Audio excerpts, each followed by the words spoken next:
This conference will now be recorded.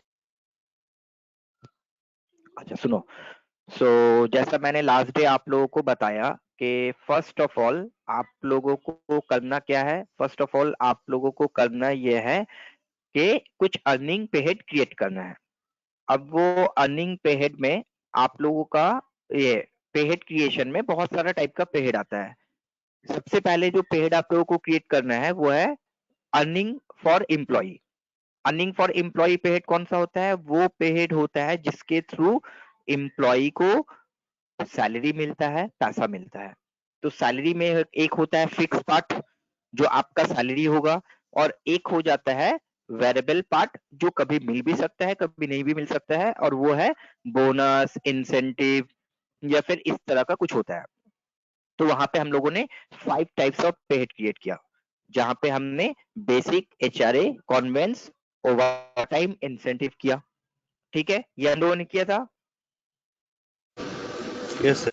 Then ये सारे amount को मिलाकर जो टोटल बनता है, ये सारे अमाउंट को मिलाकर जो टोटल बनता है उससे हम लोग बोलते हैं gross salary. But gross salary हम लोगों को मिलता नहीं है। ग्रॉस सैलरी हम लोगों को मिलता नहीं है। ग्रॉस सैलरी से हमारा कुछ डिडक्शन होता है। तो ग्रॉस सैलरी से हमारा क्या क्या डिडक्शन हो सकता है? तो जो बेसिक कुछ डिडक्शन होता है वो है पीएफ, ईएसआई और पी टैक्स। जो कंपलसरी कुछ डिडक्शन होता है वो है हमारा पीएफ, ईएसआई और पी टैक्स। ये हो गया हमारा इम्प्लॉई का पार्ट कि इम्प्लॉई का ग्रॉस सैलरी बना अर्निंग पे हेड के थ्रू, और फिर उसमें से कुछ डिडक्शन हुआ तो gross salary minus deduction net salary बन गया। बट अब क्वेश्चन ये आता है ना कि आप तो एक कंपनी के अकाउंटेंट हो, तो आप जब अकाउंटेंट हो तो आपको तो दोनों तरफ का काम करना होगा ना। जो एम्प्लॉई का काम है वो भी करना पड़ेगा, और जो एम्प्लॉयर एडिशनल देगा वो भी करना पड़ेगा। तो हम लोगों ने क्या पढ़ा अब तक कि एम्प्लॉई से आपका जो 12% डिडक्ट होगा पीएफ, वो पूरा पीएफ अकाउंट में चला जाएगा, और एम्प्लॉयर भी अपने तरफ से 12% का कंट्रीब्यूशन करेगा। एम्प्लॉयर भी अपने तरफ से 12% का कंट्रीब्यूशन करेगा, और वो जो 12% का कंट्रीब्यूशन करेगा वो दो हेड में डिवाइड होगा। तो कोई हमें बताएगा वो दो हेड में क्या क्या डिवाइड होगा? मैंने पूरा सर लिखा दिया था आप एम्प्लॉय लोगों को। স্যার ইপিএফ হচ্ছে 3.67% আর হচ্ছে ইপিএস হচ্ছে 8.33%। तो एक हो जाएगा एम्प्लॉयर का पीएफ में और एक हो जाएगा ईपीएस में। तो एक हो जाएगा पीएफ में और एक हो जाएगा ईपीएस में। तो टोटल हमारा 12% जो है वो दो पार्ट में डिवाइड हो जाएगा। टोटल जो 12% है दो पार्ट में डिवाइड हो जाएगा, एक चला जाएगा पीएफ में और एक चला जाएगा ईपीएस में। तो हमारा जो 12% है वो दो पार्ट में डिवाइड हो जाएगा, एक हो जाएगा 3.67% और एक हो जाएगा 8.33%। 3.67% और 8.33%। तो वो जो हमारा परसेंटेज है वो कब तक काम करेगा? जब हमारा जो बेसिक है, जो हमारा बेसिक है या बेसिक प्लस एचआरए है वो 15,000 या उससे कम है। बट अगर हमारा बेसिक या बेसिक प्लस डीए 15,000 से ज्यादा हो जाता है तो फिर तो हम लोग 1800 में जाते हैं। और अगर हम लोग एम्प्लॉयर का 12% का बात करते हैं तो क्योंकि वो दो पार्ट में डिवाइड होता है 3.67 और 8.33, तो उसके साथ साथ हमारा ये भी तो होता है ना कि अगर वो परसेंटेज में नहीं जाकर के वैल्यू में गया तो वैल्यू हो गया हमारा 1800। तो 1800 को भी तो वही 2% में डिवाइड करेंगे। वो मैंने आप लोगों को थ्योरेटिकल पार्ट में एक्सप्लेन किया था। तो वो अमाउंट क्या बनेगा? 1800 को अगर 3.67 और 8.33 के हिसाब से डिवाइड करते हैं तो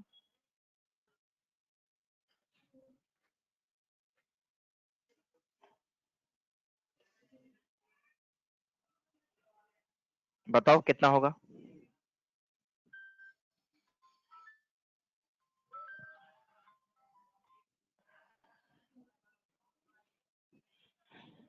हेलो, वो कितना हो जाएगा? 551 और 1249।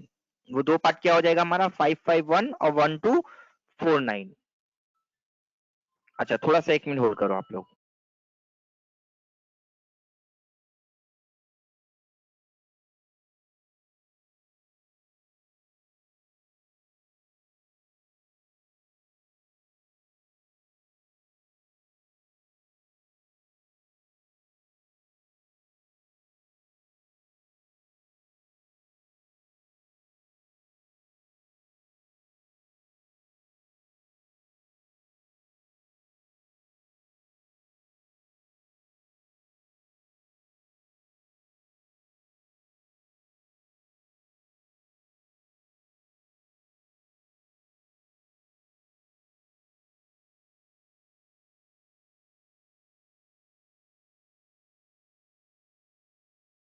हेलो, चलो। जो मैं बता रहा था आप लोगों को वो ये है कि आप लोगों को देखो, मैं एक और फाइल ओपन किया, आप लोगों को एक्सेल फाइल दिख रहा है आपके स्क्रीन पे? हाँ सर। हाँ, तो देखो ए नंबर पार्ट हम लोग ने कंप्लीट कर लिया था, अर्निंग पे head, basic, HRA, conveyance, overtime, incentive. फिर बी नंबर पार्ट भी हमने कर लिया था, इम्प्लॉइज का डिडक्शन में से इम्प्लॉइज पीएफ, इम्प्लॉइज ईएसआई, अपी टैक्स। ठीक है, तो ये सी नंबर और डी नंबर पार्ट जो है ये आज हम लोगों को करना है। ये सी नंबर और डी नंबर पार्ट जो है हम लोगों को आज करना है। तो अब हम लोगों को क्या बनाना है, इम्प्लॉयर का जो कंट्रीब्यूशन होगा पीएफ के लिए और इम्प्लॉयर का कंट्रीब्यूशन होगा ईएसआई के लिए। तो इम्प्लॉयर का कंट्रीब्यूशन जो पीएफ के लिए होगा वो दो पार्ट में डिवाइड हो जाएगा, एक होगा 3.67 और 8.33, और अगर वो वैल्यू में रहा तो 551 रुपीज और 1249, और इम्प्लॉयर का कंट्रीब्यूशन ईएसआई के लिए हो जाएगा 3.27। ठीक है, तो चलो ये सारा पेहेड हम लोग क्रिएट करते हैं। तो अब इम्प्लॉयर का जब क्रिएट करोगे तो क्या करोगे, gateway of Tally, payroll info, तो आप लोग हेडिंग कर लो, create the following employers contribution paid, create the following employers contribution paid, create the following employers contribution paid। ठीक है, चलो अब उसमें से क्या क्या होगा, number 1 employers contribution for pf, employers contribution for pf। तो उसके लिए आप लोग जाओगे gateway of Tally, payroll info, तो आइदर एम्प्लॉय के लिए हो या एम्प्लॉयर के लिए हो, आपको पेहेड से ही जाकर क्रिएट करना है। और पेहेड से जाकर क्रिएट करने के बाद आप लोगों को क्रिएट करना है एम्प्लॉयर्स कंट्रीब्यूशन फॉर पीएफ। देखो मैंने ऑलरेडी क्रिएट करके रखा है, आप लोगों को जस्ट दिखा रहा हूं, दिख रहा है आप लोगों के स्क्रीन पे? Yes yes sir. हाँ, तो आप लेजर जो बनाओगे एम्प्लॉयर्स कंट्रीब्यूशन के लिए वो क्या क्या बनाओगे, लिख लो नंबर 1 में employers contribution for PF at the rate 3.67%, employers contribution for PF at the rate 3.67%। अब देखो दो तरह का ये आता है, एक होता है employees statutory deduction और एक होता है employers statutory contribution। तो एम्प्लॉई का सैलरी में से डिडक्ट किया जाता है, बट एम्प्लॉयर जो होता है वो एम्प्लॉयर अपने तरफ से एडिशनल कंट्रीब्यूट करता है। एम्प्लॉयर जो है वो अपने तरफ से एडिशनल कंट्रीब्यूट करता है, तो फिर एम्प्लॉयर्स का जाएगा एम्प्लॉयर्स स्टैट्यूटरी कंट्रीब्यूशन, क्योंकि ये भी रूल्स रेगुलेशन के थ्रू कंट्रीब्यूट करेगा, तो एम्प्लॉयर्स स्टैट्यूटरी कंट्रीब्यूशन। अब ये कौन से अकाउंट में जाएगा, तो क्योंकि अमाउंट ऑफ पीएफ है तो एम्प्लॉई का जो 12% कटेगा वो भी पीएफ अकाउंट नंबर 1 में जाएगा, और एम्प्लॉयर जो 3.67% पीएफ के लिए देगा वो भी आपका पीएफ अकाउंट नंबर 1 में चला जाएगा। ठीक है, क्योंकि ये भी हमारा एम्प्लॉयर का पार्ट ऑफ सैलरी में से ही है, तो ये सैलरी को छोड़कर के एडिशनल दे रहा है तो ये भी इनडायरेक्ट एक्सपेंस। अब जैसा मैंने बताया कि आइदर एम्प्लॉय हो या एम्प्लॉयर हो, पीएफ होगा आपका बेसिक या बेसिक प्लस डीए के ऊपर, तो उसके लिए मैंने क्या बताया था, एज कंप्यूटेड वैल्यू, और एज कंप्यूटेड वैल्यू के बाद जाने के बाद मैंने क्या बताया था, यहाँ पे क्या लोगे आप लोग,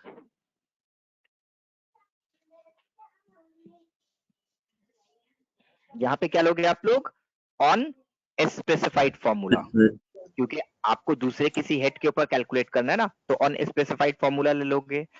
अब ऑन स्पेसिफाइड फॉर्मूला में जाने के बाद, ऑन स्पेसिफाइड फॉर्मूला में जाने के बाद जो आपको करना है वो ये है कि आपको बेसिक या बेसिक प्लस एचआरए के ऊपर ही कैलकुलेट करना है। तो आपको एचआरए तो है नहीं, तो बेसिक करना है, तो बेसिक ले लो। तो बेसिक लेने के बाद अब जैसा मैंने बताया था कि अप टू 15,000, अगर आपका अमाउंट जो है वो अप टू 15,000 होता है तो वो परसेंटेज में जाएगा, और वो परसेंटेज क्या होगा, 3.67%, वो होगा 3.67%। बट अगर अमाउंट ग्रेटर देन 15,000 हो गया, अमाउंट ग्रेटर देन 15,000 हो गया तो फिर वो हो जाएगा वैल्यू। और जैसा मैंने बताया था कि 12% को आपने दो बार में डिवाइड कर दिया, पीएफ में जाएगा 3.67% और ईपीएस में जाएगा 8.33%। तो उसी तरह से अगर वो अमाउंट में आता है 1800, तो 1800 आपका जो है वो दो पार्ट पे डिवाइड हो जाएगा, एक हो जाएगा 551 और एक हो जाएगा 1249। ठीक है? Yes sir. ठीक है, तो कौन स्क्रीनशॉट ले रहे हो? सर हम नीरव, सोमनाथ। ठीक है, ठीक है जी, सोमनाथ नीरव। तो ये हो गया आप लोगों का पीएफ। अब पीएफ में जो एम्प्लॉयर कंट्रीब्यूट करेगा तो उसका जो बाकी पोर्शन है वो ईपीएस में कंट्रीब्यूट करेगा। तो एकदम सेम तरह से हमारा ईपीएस भी हो जाएगा, employers contribution for EPS, employers pension scheme, employers contribution for EPS, employers pension scheme at the rate 8.33%। 8.33% के बाद अब आ जाता है कि पेड क्रिएशन, तो वहां पे आ जाएगा employers statutory contribution, again employers statutory contribution, but PF जाएगा अकाउंट नंबर 1 में, ईपीएस जाएगा अकाउंट नंबर 10 में। और वो आपको याद नहीं भी रहेगा तो भी कंफ्यूजन नहीं है क्योंकि वहां पे गिवन रहेगा।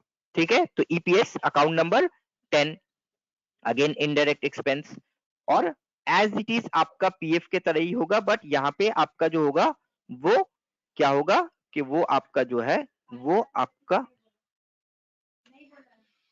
आपका जो है ऑन स्पेसिफाइड फॉर्मूला है, वो आपका जो है ऑन स्पेसिफाइड फॉर्मूला के ऊपर आएगा। अब बेसिक आ जाएगा, बेसिक आने के बाद अब आ जाएगा वही रूल्स, तो यहाँ पे हो जाएगा अप टू 15,000 होने से परसेंटेज, और वो हो जाएगा 8.33%, वो हो जाएगा 8.33%। और अगर वो अमाउंट हमारा 15,000 से ज्यादा हो जाएगा तो फिर हो जाएगा वैल्यू, और वैल्यू में हो जाएगा 1249। तो आप अगर ये 1249 और 551 जो हमारा पीएफ के लिए दिया, ये दोनों को ऐड करोगे तो देखोगे वो 1800 ही हो जाता है। तो इस तरह से हम लोग हमारा जो एम्प्लॉयर का जो कंट्रीब्यूशन है 12%, उसको दो पार्ट में डिवाइड कर देंगे, 3.67 और 8.33। ठीक है,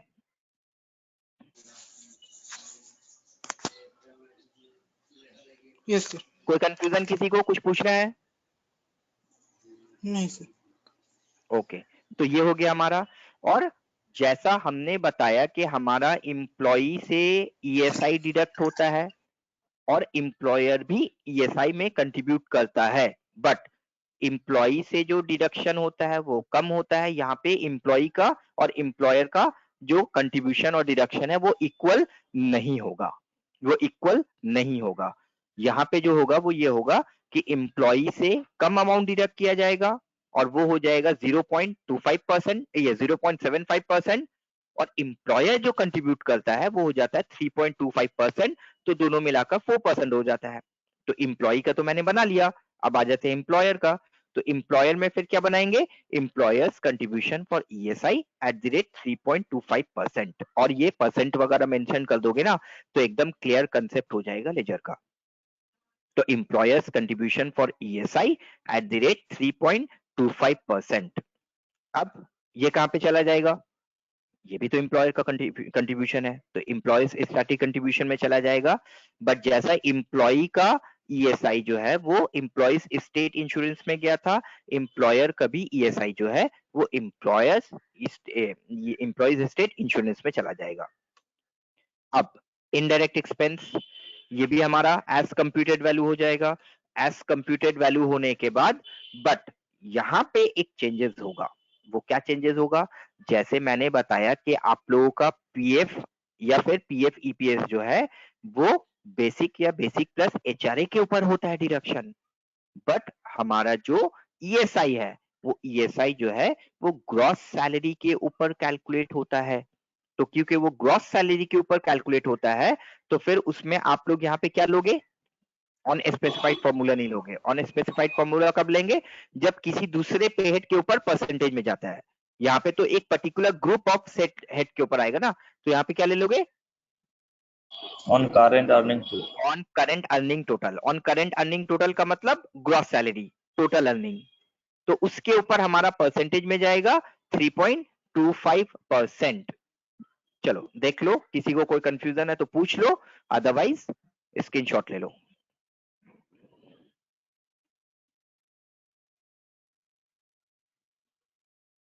ठीक है, डन। Yes sir.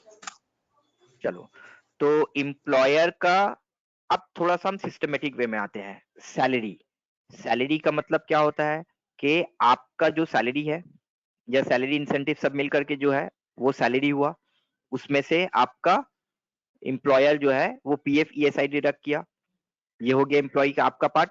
फिर एम्प्लॉयर अपने तरफ से कंट्रीब्यूट किया, पीएफ में कंट्रीब्यूट किया और ईएसआई में कंट्रीब्यूट किया। पीएफ दो पार्ट हो गया और ईएसआई हो गया। तो यहां तक एम्प्लॉई और एम्प्लॉयर का पार्ट हमने कंप्लीट किया। बट जैसा हमने बताया था कि एम्प्लॉयर को कुछ एडिशनल भी कंट्रीब्यूशन करता है, एम्प्लॉयर को कुछ एडिशनल भी कंट्रीब्यूशन करना है। और वो एडिशनल कंट्रीब्यूशन किसमें हो जाता है, create the following employers contribution for other charges.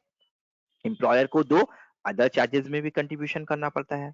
और दो अदर चार्जेस में कंट्रीब्यूशन क्या है आपका, वो है आपका पीएफ का एडमिन चार्जेस, जो पीएफ डिपार्टमेंट को आपको पीएफ मेंटेन करने के लिए देना है। और एक हो जाएगा EDLI, employees deposit link insurance scheme, जो आपका एक तरह का इंश्योरेंस स्कीम ईएसआई के पीएफ के साथ मिलकर आता है। ठीक है, Yes, sir. तो Yes, चलो sir. नेक्स्ट हेडिंग करो आप लोग, employers contribution for other charges. Employer contribution for other charges और employers contribution for other charges में दो तरह का ये हो जाएगा। नंबर वन में हो जाएगा PF admin charges at the rate 0.5%, और दूसरा में हो जाएगा EDLI at the rate 0.5%। EDLI at the rate 0.5%। ठीक है, Yes, sir. चलो, तो अब दोनों को क्रिएट करना है, तो आप आ जाओ। पहला जो पेहेड बनाओगे वो हो जाएगा PF admin charges at the rate 0.5%। PF admin charges at the rate 0.5%। अब देखो, एक है एम्प्लॉयर्स स्टैट्यूटरी कंट्रीब्यूशन, एक है एम्प्लॉयर्स स्टैट्यूटरी कंट्रीब्यूशन और एक है एम्प्लॉयर्स अदर चार्जेस। एक है एम्प्लॉयर्स स्टैट्यूटरी कंट्रीब्यूशन और एक है एम्प्लॉयर अदर चार्जेस। तो ये किस में जाएगा, Employer other Employers charges. other charges. Other charges में जाएगा। और यहाँ पे तो आपको क्लियरली मेंशन कर देगा एडमिन चार्जेस, मतलब पीएफ का एडमिन चार्जेस, ईडीएलआई कंट्रीब्यूशन जो ईडीआई के लिए करेंगे। और एक समय था जब ईडीएलआई के ऊपर भी एडमिन चार्जेस लगता था मेंटेन करने के लिए, बट अब वो उठ गया। तो आपका पीएफ एडमिन चार्जेस जो है वो अकाउंट नंबर 2 पे चला जाएगा, और मैंने लिखा भी दिया था।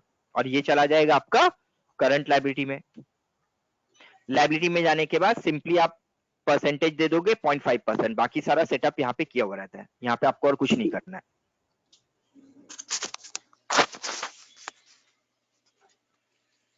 ठीक है, Yes, sir. चलो अब इसके बाद हमारा जो लास्ट पेहेड क्रिएशन हो जाएगा वो हो जाएगा ईडीएलआई। जो लास्ट पेहेड क्रिएशन हो जाएगा वो हो जाएगा ईडीएलआई। तो ईडीएलआई भी करो आप लोग।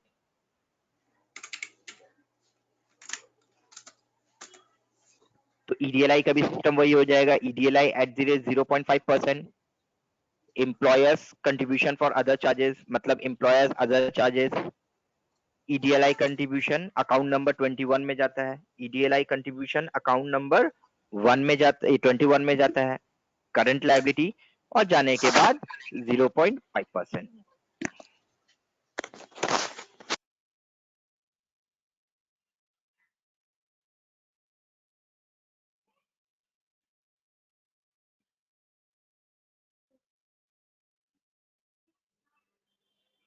ठीक है, done. Yes, Yes, sir. sir.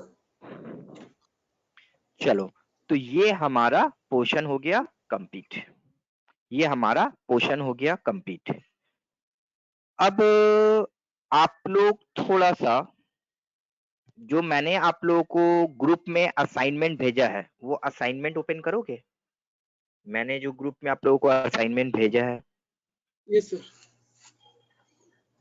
हाँ, सब मिलके अपना अपना असाइनमेंट ओपन करो, तो आप लोगों को कुछ चीज जो मैं बताऊंगा वो समझ में आएगा।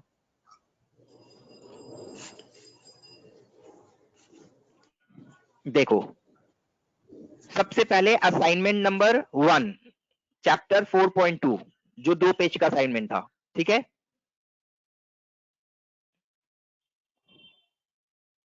हाँ सर। Yes, sir. सबको ओपन कर लेने दो। तो 2 पेजेस का जो असाइनमेंट था चैप्टर नंबर 4.2, उसमें आपका था category, employ group, employ, then units और अटेंडेंस। उसके बाद आपका था उसमें अर्निंग पेड, तो वो अर्निंग पेड तक हो गया हमारा, अर्निंग पेड तक हो गया। अब आप लोग आज का जो चैप्टर है उसके लिए आप लोग ओपन करोगे chapter number 4.3, chapter number 4.3 open किया? Yes sir. अब देखो चैप्टर नंबर 4.3 में क्या बोल रहा है। चैप्टर नंबर 4.3 में बोल रहा है आप लोगों को open your company and create the required paid for employees deduction, sorry, open your company and create the, तो एम्प्लॉइज डिडक्शन से यहाँ पे क्या रिक्वायर्ड पेड फॉर क्या बोला पता है? Employees deduction for PF, employees deduction for ESI, employees deduction for EPS, ये वाला पार्ट।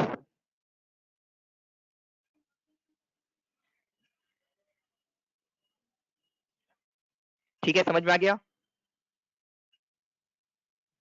Yes, sir. बट इसमें 3 पार्ट कवर किया है। देखो बोल रहा है create the, open your company and create the required paid for employees deduction, तो एम्प्लॉइज डिडक्शन के लिए ये 3 पेड हो जाएगा, and employers contribution for PF ESI and employers contribution for PF ESI, तो पीएफ ईएसआई का मतलब पीएफ ईपीएस ईएसआई, तो वो ये हो जाएगा, देख लो। ठीक है, employers contribution for PF ESI ये हो जाएगा, और उसमें एक वर्ड लिखा है एंड पीएफ एडमिन चार्जेस, तो पीएफ एडमिन चार्जेस का मतलब ये हो जाएगा। तो मतलब कि ये एक सेंटेंस में हमें टोटल 3 + 3 + 2 8 पेड क्रिएट करने के बारे में बोल रहा है। समझ में आ रहा है आप लोगों को बात? Yes, sir. ये एक सेंटेंस में आप लोगों को 3 तरह का पेड क्रिएशन के बारे में बोल रहा है।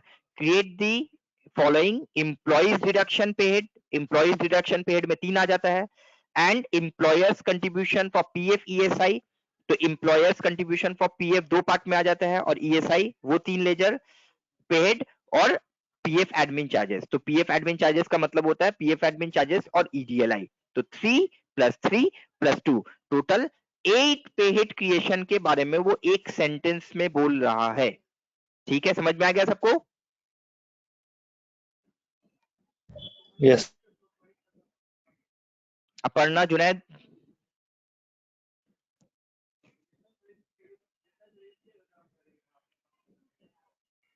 यस अब सर।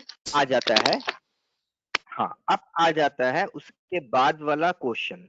तो उसके बाद वाला नेक्स्ट क्वेश्चन में क्या बोला आप लोगों को, देखो पॉइंट नंबर 2, पॉइंट नंबर 2 में बोल रहा है create the salary payable, PF payable and ESI payable laser under current liability. अच्छा, वो वहां से मत देखो, मेरा बात सुनो। आप लोगों को मैंने पहले ही बता दिया था कि आप लोग कुछ समय के लिए ये मान लो कि आप लोग आईसीए हेड ऑफिस के अकाउंटेंट हो या किसी भी कंपनी के अकाउंटेंट हो। अब जब किसी कंपनी के अकाउंटेंट हो आप, तो आप जब हर मंथ कंप्लीट होगा तो आप एम्प्लॉय का सैलरी का एंट्री करोगे। तो जब आप एम्प्लॉय का सैलरी पेड करोगे तो आप क्या जनरल एंट्री करोगे?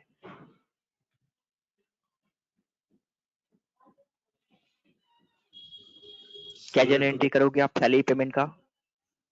जोरे बोलो। Salary to cash. Salary to cash, okay ठीक है। और अपर्णा जुनैद, क्या होगा सैलरी का एंट्री? आप एज एन अकाउंटेंट जब सैलरी पेमेंट कर रहे हो? सैलरी टू कैश और bank account. Okay very good, salary account debit to cash और salary account debit to bank, ठीक है। Somnath? Salary account debit to cash bank account. ठीक है, सब करेक्ट हो, बट यहाँ पे आप लोगों का एक कंसेप्ट मैं क्लियर करना चाहता हूं। यहाँ पे आप लोगों का एक कंसेप्ट मैं क्लियर करना चाहता हूं, वो ये है कि जब आप किसी कंपनी में काम करोगे ना, तो एक चीज याद रखना कि 99% जो कंपनी है वो डायरेक्टली सैलरी पेमेंट नहीं करता है, वो डायरेक्टली सैलरी पेमेंट नहीं करता है। और वो सैलरी पेमेंट करने से पहले उसका ड्यू एंट्री पास करना होता है, फिर उसका पेमेंट एंट्री पास करता है। ऐसा क्यों होता है समझ लो। सपोज कर लो कि आज 2 तारीख है, दिसंबर का 2 तारीख, बट अभी तक आईसीए ने हम लोगों को सैलरी पेड नहीं किया है। आईसीए हम लोगों को जो सैलरी पेड करता है ना, वो 4-5 तारीख को पेड करता है। जो 4-5 तारीख को, दिसंबर का 4 या 5 तारीख को सैलरी पेड करेगा, वो कौन से मंथ का सैलरी होगा? नवंबर का। नवंबर का सैलरी होगा। बट नवंबर तो आपका 30 नवंबर में खत्म हो गया, तो 30 नवंबर में खत्म हुआ, बट सैलरी तो अब तक पेमेंट नहीं किया आईसीए ने। तो जब सैलरी आईसीए पेमेंट नहीं किया, तो इसका क्या मतलब है कि सैलरी का कोई एंट्री भी नहीं किया होगा। 30 नवंबर को सैलरी का कोई एंट्री किया होगा या नहीं किया होगा? सैलरी तो पेमेंट नहीं किया अब तक। सर एंट्री किया होगा सर, पेमेंट नहीं किया मगर। एंट्री किया होगा, तो क्या एंट्री किया होगा? Salary account debit to outstanding salary. Entry किया होगा। तो excellent, salary account debit to outstanding salary. तो याद रखो कि आप लोगों को पहले भी मैंने एक्सप्लेन किया था कि अगर कोई लाइबिलिटी का ड्यूरेशन, अगर कोई एक्सपेंस का ड्यूरेशन कंप्लीट हो जाता है तो आपको वो एक्सपेंस को पेमेंट कर देना पड़ता है। बट अगर आप पेमेंट नहीं करते हो ना, तो वो लाइबिलिटी में कन्वर्ट हो जाता है। तो सैलरी एक एक्सपेंस है। अगर 30 नवंबर को आपने सैलरी पेमेंट कर दिया होता तो आपने एंट्री किया होता salary account debit to cash और salary account debit to bank. But अगर आप 30 नवंबर को सैलरी पेड नहीं करते हो तो भी आपको एक एंट्री पास करना पड़ेगा, और वो एंट्री को हम लोग बोलेंगे ड्यू एंट्री, आउटस्टैंडिंग एंट्री। तो उस समय आपको जो एंट्री पास करना पड़ेगा वो हो जाएगा salary account debit to outstanding salary. But एक चीज याद रहे कि कंपनी वगैरह जो होता है ना, वो आउटस्टैंडिंग सैलरी का वर्ड कम यूज करता है और सैलरी पेबल का वर्ड ज्यादा यूज करता है। और जो आपने बोला salary account debit to outstanding salary, वो सिर्फ सैलरी को आउटस्टैंडिंग सैलरी में ट्रांसफर नहीं करता है, उसमें बहुत सारा डिडक्शन वगैरह भी करता है। तो इतना सारा जो डिडक्शन वगैरह है वो भी तो करेगा। तो वो जो डिडक्शन वगैरह है वो करेगा, तो कंप्लीट एंट्री क्या हो जाएगा? तो कंप्लीट एंट्री भी तो देख लो आप लोग। तो जो कंप्लीट एंट्री आपका हो जाएगा वो हो जाएगा सैलरी अकाउंट डेबिट। सपोज कर लो एक एम्प्लॉय का सैलरी है 50,000, तो salary account debit to PF account, पहले जो पीएफ काटना था उससे पीएफ काटा, टू ईएसआई अकाउंट, जी ईएसआई काटना था कि ईएसआई काटा, टू पीटैक्स अकाउंट, जो पीटैक्स काटना था काटा, बाकी नेट सैलरी जो है वो नेट सैलरी को आउटस्टैंडिंग सैलरी बोला। ये एक्चुअल सैलरी का एंट्री कंपनी में होता है। देखो समझ में आया? सर वो एंट्री पास करेगा, सैलरी पेबल लिखेगा।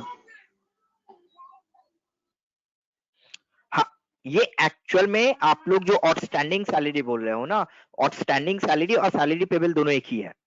Outstanding salary under current liability, salary payable under current liability. तो हम लोग जब स्कूल कॉलेज में सीखते हैं ना, वहां पे टर्म यूज करते हैं आउटस्टैंडिंग सैलरी, बट कंपनी वगैरह जो होता है ना, वो यूज करता है सैलरी पेबल। क्या यूज करता है? Salary payable. हाँ, तो ये एक्चुअल में आउटस्टैंडिंग सैलरी है।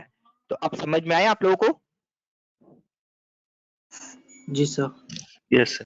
तो 30 नवंबर को आप as an accountant of ICA salary का पेमेंट नहीं किए हो, बट सैलरी को पीएल में चार्ज कर दिया आपने, और वो सैलरी में से जैसा आपको पीएफ काटना था, ईएसआई काटना था, पीएफ काटना था, सबको काट दिया, सबको लायबिलिटी में दिखा दिया। इवन सैलरी पेबल को भी आपने लायबिलिटी में दिखा दिया, सैलरी पेबल को भी आपने लायबिलिटी में दिखा दिया। ये तो हो गया एम्प्लॉय का सैलरी का आपने जो काटा। अब जब 5 तारीख को आप एम्प्लॉय को सैलरी पेमेंट करोगे ना, तो उस समय क्या करोगे? Salary payable account debit to cash bank 47,900, salary payable account debit to cash bank 47,900। ये हो गया एंट्री। एक्चुअल में 2 पार्ट में हो जाएगा, salary account debit to outstanding salary account debit to cash bank. But ये तो एम्प्लॉय का पार्ट किया। अब एम्प्लॉयर अपने तरफ से भी तो पीएफ और ईएसआई में कंट्रीब्यूट करेगा, तो वो भी अभी क्या करेगा? आउटस्टैंडिंग दिखाएगा, और बाद में सबको एक साथ पेमेंट करेगा। तो ये जो इतना सारा चीज को आप आउटस्टैंडिंग दिखाओगे, तो आपको तो हर एक के लिए वैसे ही एंट्री करना होगा ना, salary account debit to salary payable, PF account debit to PF payable, और ESI account debit to ESI payable. तो जब ये एंट्री करोगे तो आपको तीनों पेबल लेजर भी तो चाहिए होगा, ये तीनों पेबल लेजर भी तो चाहिए होगा, राइट? Yes, sir. हाँ, तो यही चीज आप लोगों को वहां पे क्रिएट करने के लिए बोला है, क्योंकि आपको है कि जब आप यहाँ पे आउटस्टैंडिंग एंट्री को पास करोगे, तो पॉइंट नंबर 2 पे देखो क्या बोल रहा है आप लोगों को। पॉइंट नंबर 2 में बोल रहा है create the salary payable, PF payable and ESI payable laser paid under current liability. Create the salary payable, PF payable and ESI payable laser under current liability and PF admin charges. तो ये 4 आप लोगों को laser बनाना होगा। But 4 जो laser आप लोग बनाओगे ना, पहला 3 जो लेजर होगा, सैलरी पेबल का, पीएफ पेबल का और ईएसआई पेबल का, वो पेहेड क्रिएशन से बनाओगे। है ये लेजर, बट बनाओगे पेहेड क्रिएशन से। और जो लास्ट है ना, पीएफ एडमिन चार्जेस, वो हो जाएगा अंडर इनडायरेक्ट एक्सपेंस, तो वो नॉर्मल लेजर क्रिएशन से करोगे। ठीक है? तो अब लिखो आप लोग, क्या करना है आप लोगों को? Create the following payable laser. लिख लो आप लोग, create the following payable laser. 1 में लिख लो सैलरी पेबल, 1 में लिख लो सैलरी पेबल, 2 पे लिख लो पीएफ पेबल, और 3 पे लिख लो ईएसआई पेबल। और राइट हैंड साइड में ब्रैकेट में लिख दो अंडर करंट लायबिलिटी। ये सारा जो पेबल लेजर है, किसके अंदर जाएगा? अंडर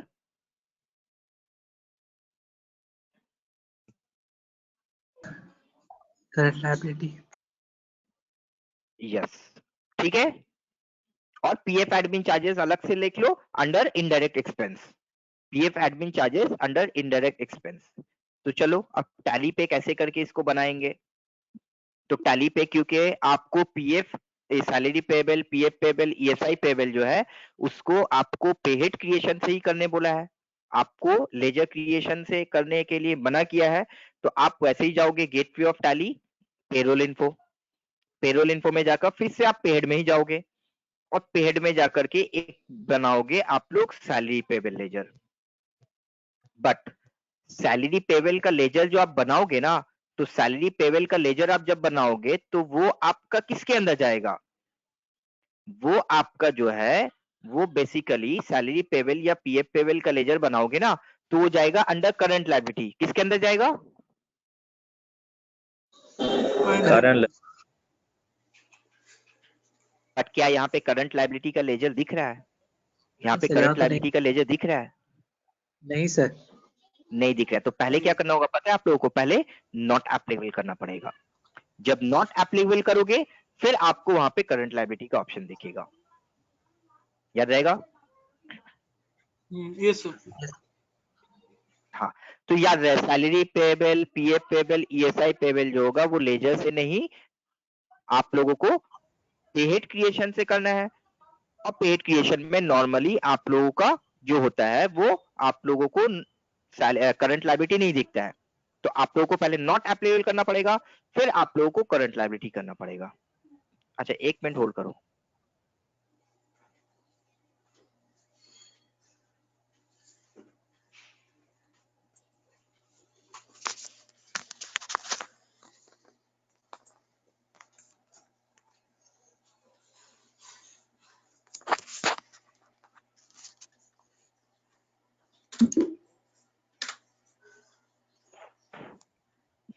तो ये हो गया सैलरी पेबल। उसी तरह से सेम आप लोगों को पीएफ पेबल बनवाना है। पहले नॉट एप्लीकेबल करना है, फिर नॉट एप्लीकेबल करने के बाद करंट लायबिलिटी लेना है, और लास्ट में हो जाएगा आप लोगों का ईएसआई पेबल। ईएसआई पेबल ठीक है सबको? Yes sir. तो salary payable, PF payable, ESI payable ये आप लोगों को पेहेड क्रिएशन से करना है। माइंड इट, बार बार बोल रहे हैं। बट आप जो अदर चार्जेस का पेमेंट करोगे, पीएफ एडमिन चार्जेस और ईडीएलआई, उसके लिए भी आपको एक लेजर बनाना पड़ेगा पीएफ एडमिन चार्जेस बोलकर। बट वो जो लेजर बनाओगे वो आप लेजर क्रिएशन से करोगे, क्योंकि वो लायबिलिटी के अंदर नहीं आएगा, इनडायरेक्ट एक्सपेंस, और पेहेड में आप लोगों को इनडायरेक्ट एक्सपेंस का ऑप्शन नहीं देता है। तो आप लोगों को वहां पे जाना पड़ेगा लेजर क्रिएशन में, और लेजर क्रिएशन में जाके एक क्रिएट करोगे आप लोग पीएफ एडमिन चार्जेस।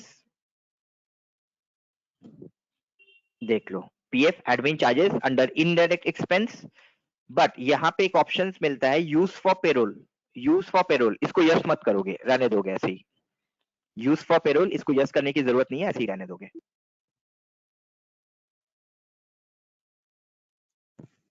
ठीक है, क्लियर है?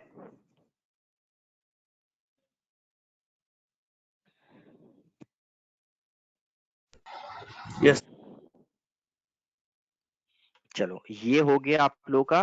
अब क्रिएशन पार्ट का, क्रिएशन पार्ट का जो सबसे लास्ट क्वेश्चन है वो आप लोग देख लो, तो आप लोगों का क्रिएशन खत्म हो जाएगा। क्रिएशन खत्म होते ही एक दिन में सारा एंट्री जो है वो कंप्लीट हो जाएगा। वो एक दिन में एंट्री कंप्लीट हो जाएगा। अब आप लोग ने पॉइंट नंबर 1 कंप्लीट कर लिया, पॉइंट नंबर 2 कंप्लीट कर लिया, अब पॉइंट नंबर 3 देखो। याद है मैं आप लोगों को डे 1 से एक चीज बता रहा था कि जब आप लोग पेरोल में employ category, employ group, employ सब कुछ बनाने जाओगे तो बहुत जगह में आपको एक चीज आएगा, salary details, salary details, salary details. याद है? तो वो Yes, sir. आप लोगों को अभी नहीं करना है, वो आप लोगों को कब करना है? एकदम लास्ट में करना है। तो देखो मैंने यहाँ पे सीरियल ऑर्डर बताया था, employ category, employ group, employ unit, attendance, pay head. अब जाकर आप लोगों को सैलरी डिटेल्स डालना है। और ये सैलरी डिटेल्स है क्या भाई? तो समझो ना सैलरी डिटेल्स है क्या। सैलरी डिटेल्स है एक्चुअल में कि आप जब एक कंपनी को ज्वाइन करते हो तो वो आपको बताता है ना कि आपका सैलरी कितना मिलेगा आपको, 10,000, 15,000, 20,000, तो वो आपको बताता है। तो वो बता दिए 15,000, तो 15,000 सैलरी मिलेगा आपको, ये पता चला। बट आपको ये नहीं पता चला कि वो 15,000 में कितना पेहेड बनाएगा, वो 3 बनाएगा, 4 बनाएगा, 5 बनाएगा, और वो पेहेड में बेसिक में 5,000 रखेगा या 2,000 रखेगा या 8,000 रखेगा, या एचआरए देगा या डीए देगा या नहीं देगा, या मेडिकल अलाउंस बोल करके देगा या ड्रेस अलाउंस बोल करके देगा, ये तो नहीं पता है। तो वो आपको कब पता चलेगा? जब आपको वो अपॉइंटमेंट लेटर देगा, तब उसमें सारा ब्रेकअप दिया हुआ होगा कि आपका ग्रॉस सैलरी 15,000 फिक्स हुआ है, और वो 15,000 में इतना इतना इतना करके ये 3 हेड, 4 हेड या 5 हेड में डिवाइड होगा। समझ में आया?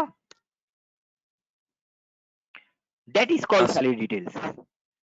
और उसके साथ साथ वो नीचे लेस दिखाएगा कि आपका पीएफ इतना बनेगा, क्योंकि आपका वो ये तो बता दिया ना कि बेसिक में आपको 5,000 दे रहे, तो वो आपको वहीं पे बता देगा कि आप घर कितना सैलरी ले जाओगे। तो क्योंकि वो आपने बता दिया कि बेसिक में 5,000 दे रहे 15 में से, तो 5,000 का 12% आपका 600 रुपया वो दिखाएगा लेस डिडक्शन फॉर पीएफ। फिर लेस दिखाएगा डिडक्शन फॉर ईएसआई 15,000 का आपका 0.75%, और पी टैक्स दिखाएगा आपका, क्योंकि 15,000 है तो 110 रुपीज आपका पी टैक्स काट के दिखाएगा वो।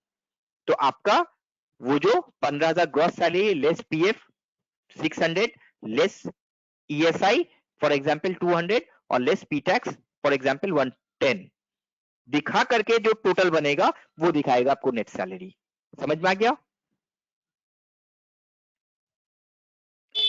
हाँ सर। तो वही नेट सैलरी आपको यहां पे भी डिफाइन करना पड़ेगा, क्योंकि आप जब सैलरी एंट्री करोगे तो वही नेट सैलरी का तो काम करोगे आप। अब तो यहाँ पे सैलरी का मतलब हो जाता है basic, HRA, conveyance, overtime incentive, ये सारा। तो वो तो सैलरी डिटेल्स आपको बताना पड़ेगा ना। तो अब आप लोग लास्ट स्टेप्स लिख लो, लिखो last steps. Define the salary details of each employee as per question. Define the salary details of each employee. Define the salary details of each employee as per question. तो आप लोग देख लो point number 3 में वही चीज आप लोगों को बताया है कि the detail salary structure of each employee is given below. So create the salary structure for each employee. The detailed salary structure of each employee is given below. ठीक है? तो अब उसके लिए आप क्या करोगे? Gateway of Tally, payroll info पे जाओगे। पेरोल इन्फो में जाने के बाद आप कहां पे जाओगे? Salary details. पेरोल इन्फो में जाने के बाद आप जाओगे सैलरी डिटेल्स, और सैलरी डिटेल्स में क्रिएट बोलकर कुछ नहीं मिलेगा, क्योंकि आपको यहाँ पे सैलरी कुछ क्रिएट नहीं करना है, एक सैलरी का स्ट्रक्चर डिफाइन करना है कि किसका कितना स्ट्रक्चर है। तो क्या करोगे आप? डिफाइन में जाओगे। डिफाइन में जाकर आप लोगों को वहां पे दो चीज मिलेगा, एक मिलेगा एम्प्लॉई ज्योति, दानिश, संपूर्णा, संतोष, और एक मिलेगा एम्प्लॉय ग्रुप। तो एम्प्लॉय ग्रुप में मतलब अकाउंट्स, एडमिन, परचेस, सेल्स, ये मिलेगा। तो आपको अकाउंटेंट डिपार्टमेंट के ऊपर, ग्रुप के ऊपर आपको नहीं करना है, आपको एम्प्लॉय के ऊपर सैलरी डिफाइन करना है। तो फर्स्ट एम्प्लॉय कौन है? संतोष पाठक। तो आपने संतोष पाठक को लिया। संतोष पाठक को लेने के बाद आपको करना यह है ना कि सबसे पहले आपको ज्वाइनिंग डेट देना है। इफेक्टिव फॉर्म में क्या देना आपको? ज्वाइनिंग डेट देना है। ज्वाइनिंग डेट देने के बाद ये सारा पे हेड जो है ये आपने बनाकर रखा है, basic, HRA, conveyance, overtime incentive, ये सारा को आपको डिफाइन करना है। अच्छा से समझो। तो सबसे पहले आप डेट दोगे, ज्वाइनिंग डेट, फिर आप लोगे बेसिक। तो बेसिक सेलेक्ट करने के बाद आपको बताना पड़ेगा बेसिक का कितना अमाउंट बोला है। तो देखो तो असाइनमेंट में बेसिक का कितना अमाउंट बोल रहा है? 11,500। 11,500 टका। तो 11,500 देना पड़ेगा। एचआरए में कोई अमाउंट नहीं पूछेगा आपसे। एचआरए में क्यों नहीं पूछेगा? क्योंकि आपने एचआरए कैलकुलेट करने के समय बोला था HRA will be 40% of basic. तो आपने क्योंकि बेसिक दे दिया ना 11,500, वो उसका 40% ऑटोमेटिक कैलकुलेट कर लेगा। ठीक है, क्लियर है? Yes sir. कॉन्वेंस अलाउंस, तो कॉन्वेंस अलाउंस कितना दे रहा है संतोष का? देखो तो आप 2,000। 2,000। फिर ओवरटाइम पर आवर्स के हिसाब से, तो अगर जितना घंटे ओवरटाइम करता है संतोष, हर घंटे का कितना मिलेगा? 150। 150, ठीक है। अब अर्निंग पेड में लास्ट पेड हो जाता है इंसेंटिव। अब इंसेंटिव का कॉलम देखो तो इंसेंटिव का कॉलम में देखो दो चीज लिखा हुआ है। इंसेंटिव का कॉलम में दो चीज लिखा हुआ है आपको, एक लिखा हुआ है यूजर डिफाइन और एक लिखा हुआ है एनए। यूजर डिफाइन का मतलब होता है कि ये जो एम्प्लॉय है संतोष पाठक, इसको इंसेंटिव मिल सकता है, इसको इंसेंटिव स्कीम में ये है। और एनए का मतलब ये जो एम्प्लॉय है ये इंसेंटिव स्कीम में है ही नहीं, तो इसका सैलरी डिटेल डिफाइन करने के समय आप इंसेंटिव का पे हेड को मत ऐड करो। तो आप क्या करोगे? इंसेंटिव पे हेड सिर्फ उसी एम्प्लॉय में ऐड करोगे जिसमें यूजर डिफाइन बोला है और जिसमें एनए बोला है उसमें इंसेंटिव को ऐड मत करोगे, दिखा रहे हम। तो इंसेंटिव ऐड कर दिया आपने। अब आपका जितना सारा पे हेड आपने बनाया था सब आप ऐड कर लो। Employees deduction for PF, employees deduction for ESI, employees deduction for P tax, employees deduction for PF, ESI, P tax और employers contribution for PF, employers contribution for EPS, employers contribution for ESI. हर एक को add कर लो।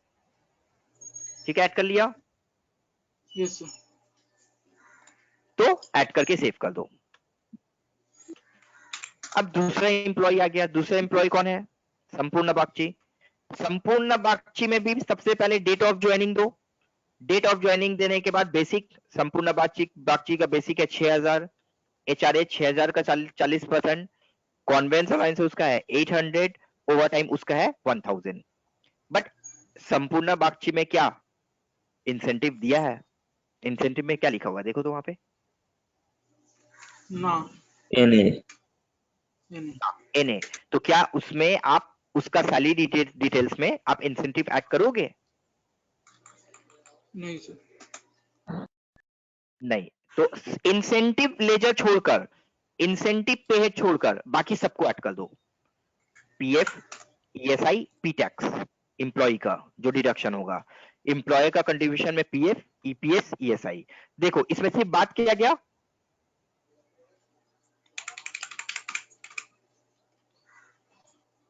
देख लो, सिर्फ और सिर्फ incentive बात चला गया। ठीक है, समझ में आ गया? Yes sir. हाँ, तो इस तरह से जाके आप सारे इंप्लॉई का सैलरी डिटेल्स को डिफाइन कर दोगे। जैसे ही ये काम कर लोगे आपका सारा क्रिएशन पार्ट जो है वो कंप्लीट हो जाएगा। अब सिर्फ हम लोगों को हाफ एन आवर और 1 आवर में जाकर के सारा एंट्री पास करना सीखना है, जो मैं नेक्स्ट डे करवाऊंगा। तो ये मैंने आप लोगों को जो बताया, अगर आज जहां तक मैंने कंप्लीट करवाया है यहां तक आप लोग कंप्लीट नहीं करते हो तो श्योर मानकर चलो कि नेक्स्ट डे जो मैं बताऊंगा वो समझ में नहीं आएगा। बात समझ में आई मेरी? Yes sir. Yes, sir. इसका मतलब क्या समझ में आता है?